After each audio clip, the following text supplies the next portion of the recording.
And the good news is, cue segue, that Yes. there are people fighting back. There are people who are witnessing this, who are seeing these book bans against, African American history, LGBTQ content, and in response, one of the things we're seeing is freedom schools are taking off. They're spreading at a rate that we haven't seen since the '60s. Do-it-yourself libraries. More and more people are creating using encrypted apps, using PDF drops. They're doing things in order to create alternatives to what is being dismantled and what is being built by this administration. And it really does echo the civil rights freedom schools. And so one of the things that can be really hard in the midst of all of this, and I don't know whether you struggle with this, Lisa, but we find ourselves so often defending systems that we have plenty of critiques about.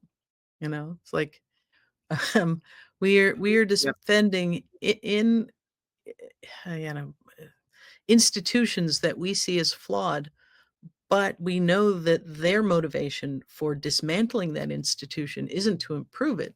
It is Right. to destroy what the good thing that is actually is functioning to do.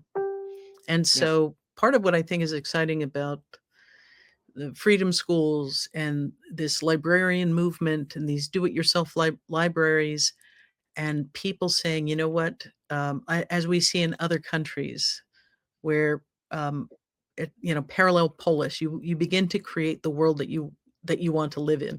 You begin to create the structures as they ought to be. You begin to create an economy based on barter. You begin to do all of these kinds of things, like the Black Panthers, Yep. creating a free, uh, you know, breakfast program for kids. That's when the government got violent, not because they were protesting, but because they were actually responding to needs in the community. And so I think right now we're beginning to see that level of creativity and engagement and strategy and communities coming together. And I certainly see it in Florida, a place that has been, sort of the test kitchen for a lot of these horrific, hateful recipes. Yeah. They ban books, and those books fly off the shelves, and people begin to build a strategy to ensure that anything they try to suppress, we give it more altitude, more visibility, more momentum. Yeah. So there's some threads in there that are well worth everybody who's horrified by what we're talking about when we're talking about Grok and Averti walking around with anxiety about how much AI is reshaping our ability to think. I saw a study that came out quite recently that was studying people who use AI all the time and the architecture of their brain and people who don't. And there are important pieces of critical thinking that are withering in people who rely overwhelmingly on AI, and it is a very seductive thing. And when I say seductive, I mean it quite bluntly, because now there are support groups for people who are in love with the AI avatars they've created as their companions. We'll Wow. save that for another show. We'll bring somebody on who can talk about it, but it is a real phenomenon that is beginning to unfold.